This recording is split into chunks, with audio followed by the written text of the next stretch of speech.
92%, $60 billion, 25% tariffs. We hear these numbers thrown around constantly when discussing the auto industry trade tensions between Canada and the United States. They dominate headlines, fuel political debates, and shape stark economic forecasts. They feel distant, abstract.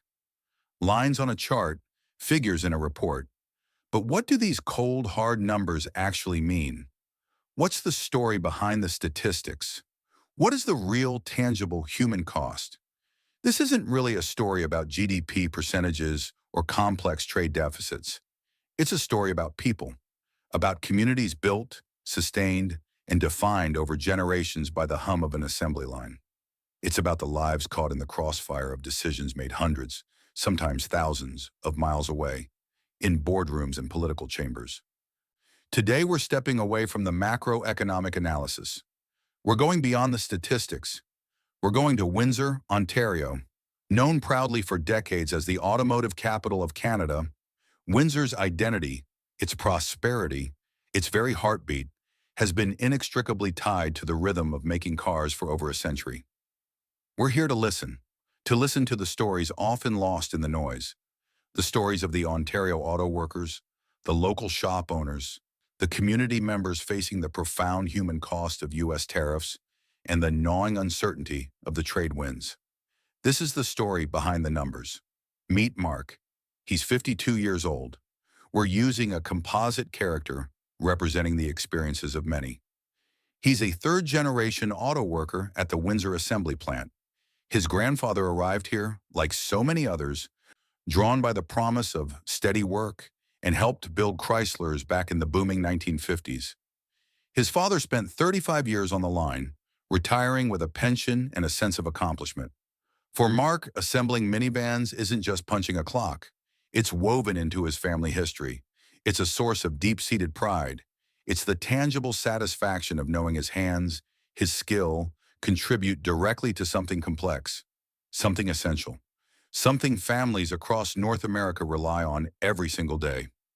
He talks about the camaraderie on the factory floor, a bond forged in shared labor and long shifts. The inside jokes, the unspoken understanding between people who've worked shoulder to shoulder, sometimes for decades, navigating the intricate dance of the assembly line. He earns a good wage, a union wage fought for over generations, enough to own his modest home in a quiet neighborhood, raise 2 kids, maybe afford that cherished fishing trip up north once a summer. It's the Canadian middle-class dream, built on manufacturing. But lately, the conversations on the factory floor, the headlines Mark scans during his coffee break, they carry a different weight, a heavier tone. Tariffs, USMCA renegotiation, production shifts, component shortages. These aren't just abstract economic terms anymore. They hang heavy in the air, thick with uncertainty. Mark describes the gnawing anxiety that creeps in, quiet but persistent. Will there be layoffs after the next model changeover? Will the plant secure the mandate for the next generation of vehicles, the electric ones? Or will that investment go elsewhere, south of the border, maybe overseas? Every negotiation, every political speech from Washington feels like it could directly impact his future, his family's future. He mentions friends, former colleagues who took early retirement buyouts years ago, thinking they were financially set. Some are doing okay. Others struggled, finding only lower-paying, less secure work, their skills specific to an industry in flux. Their stories serve as cautionary tales. He worries about his mortgage payments, still substantial. He worries about his youngest daughter, bright and ambitious, set to start university next fall. Can he still promise her the support he always planned on providing? It's not just the visceral fear of losing his job, the income that sustains everything. It's deeper than that. It's the fear of losing his identity, his purpose, his connection to this place, this shared history etched in steel and sweat. What do you do when the work that has defined your family for 3 generations might disappear? We just want stability, Mark says, his voice quiet but firm, echoing a sentiment felt deeply across Canadian auto towns. We just want to know we can keep doing the work we're good at, the work we take pride in. Is that too much to ask? This constant low-grade stress, this living under a cloud of economic doubt triggered by far-off political maneuvering, takes a toll. It goes far beyond the potential loss of a paycheck. It impacts mental health, straining nerves and fraying tempers. It puts pressure on relationships, forcing difficult conversations about tightening belts and uncertain futures. It compels families to put cherished dreams on hold, maybe postponing that kitchen renovation indefinitely, pushing back retirement plans by a few more years just in case. It creates a pervasive climate of fear and insecurity in towns built, quite literally, on the promise of steady, reliable, well-paying manufacturing jobs. Mark's story isn't an isolated case. It's the lived reality for thousands in Windsor, in Oshawa, in Brampton, and across the network of Ontario auto workers and their families.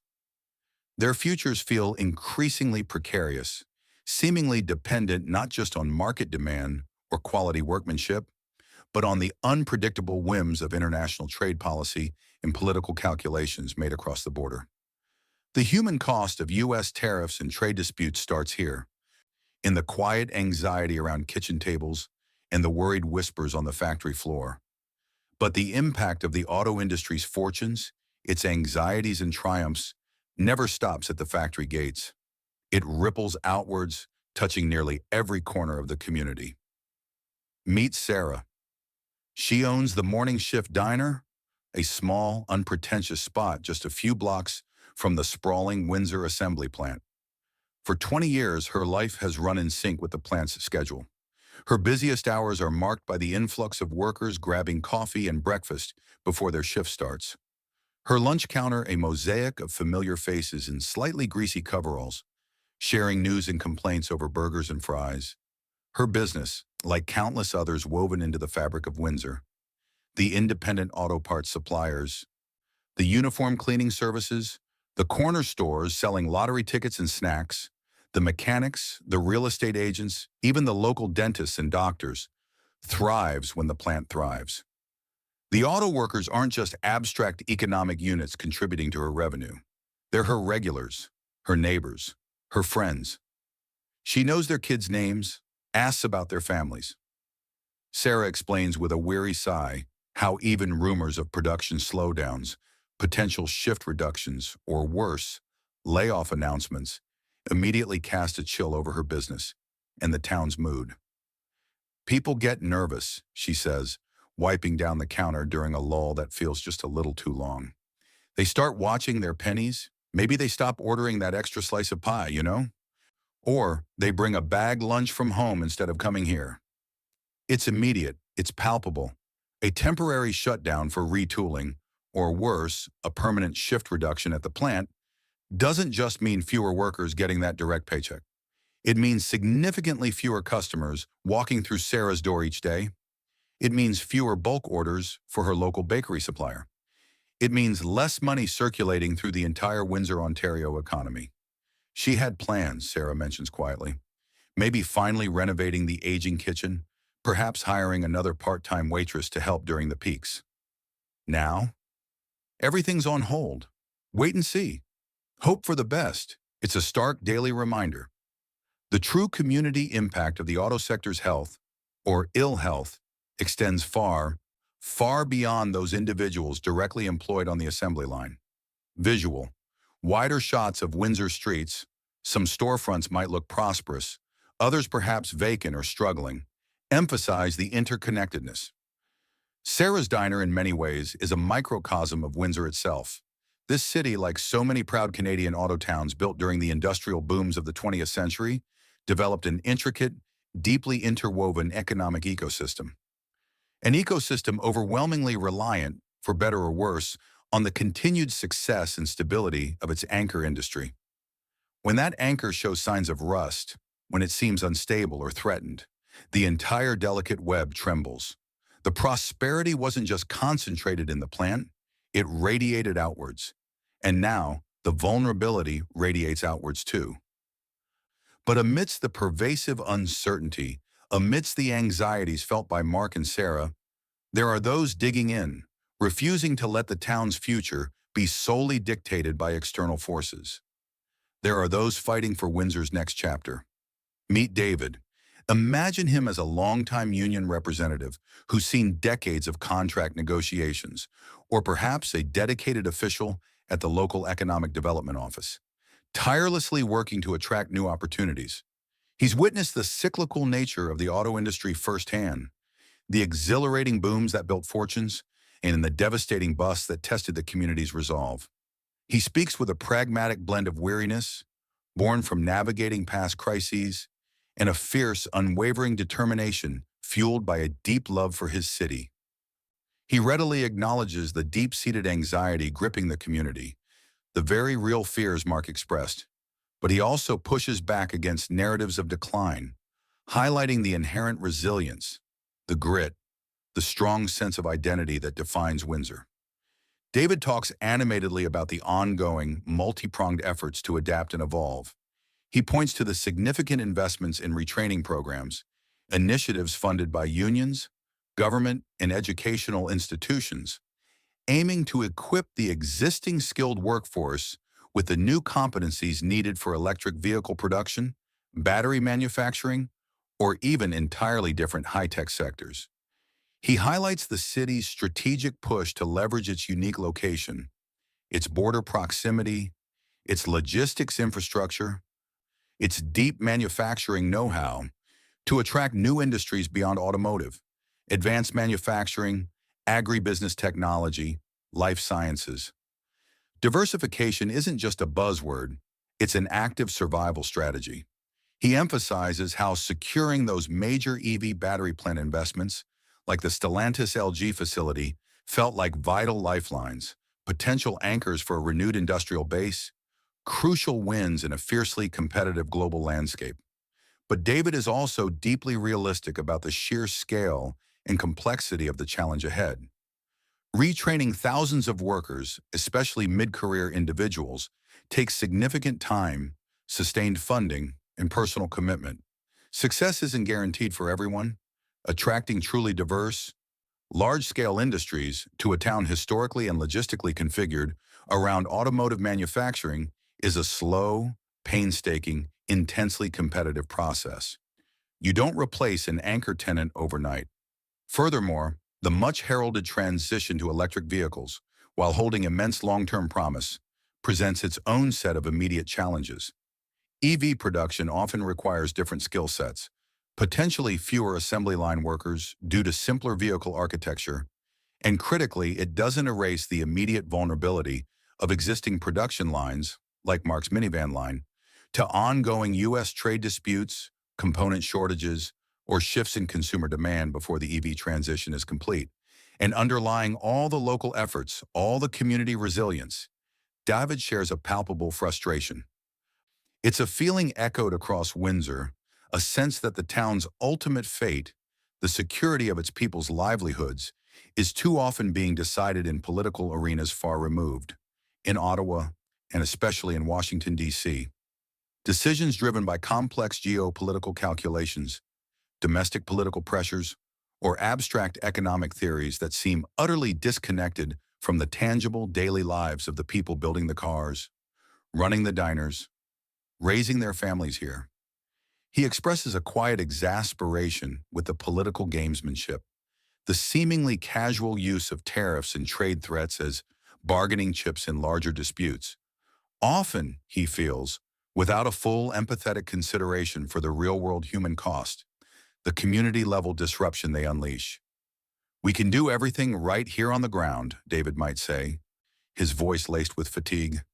We can support our workers, fight for new investment, plan meticulously for the future, but one tweet, one sudden policy shift across that river, one stalled negotiation can potentially undo years of hard work and careful planning.